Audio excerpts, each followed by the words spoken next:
Do what I say, don't do what I do. Don't tell people what they need to do. Model, show them.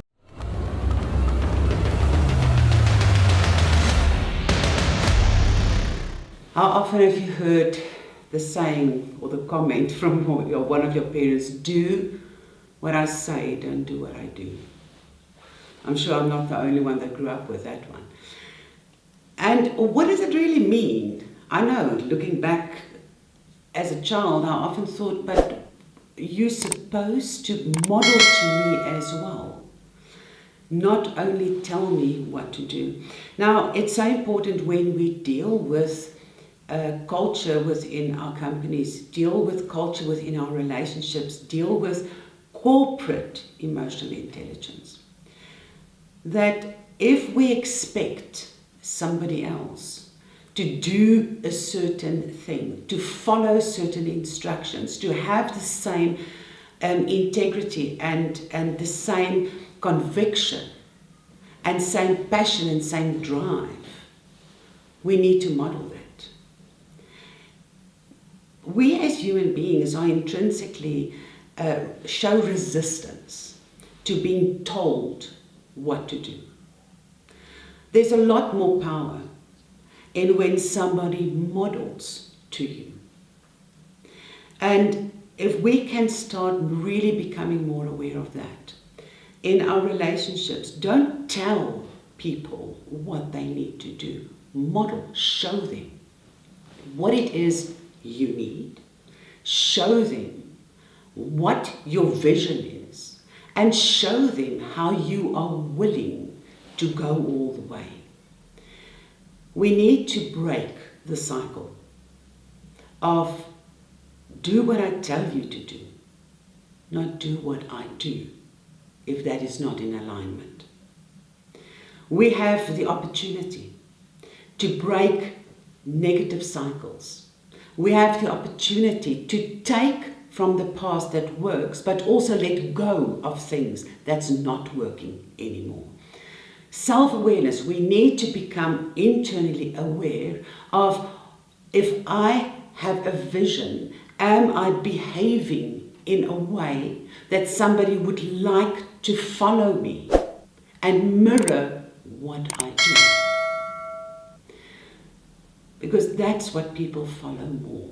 In conversation and communication, we actually, body language, which means it's the action, the movement, is the majority of the conversation.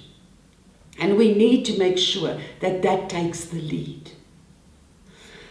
So how do we do that? Become self-aware. Ask yourself, what is it that I'm expecting others to do? And am I doing it, or am I willing to do that? I often take, when I work with clients, with each one of them, I have a very simple philosophy that I work with. I'm not allowed to expect my clients to do something that I'm not willing to do. And that's a high standard. But that's, I do believe, the success rate of when I work with them. Because I know what it takes to do the job. I know what it asks of me to take the action. So I can model them. And that's how we get really forward. And we create a culture of trust, because there's congruence between what you're saying and what you're modeling. So if you want your teams to really start performing, ask yourself, if they haven't been performing, is it anything to do with the fact that you are actually not doing it and they're just mirroring you? So for corporate relational intelligence, we need to start training ourselves first on how to model what we say, to be in congruence. Our words and our energy need to follow.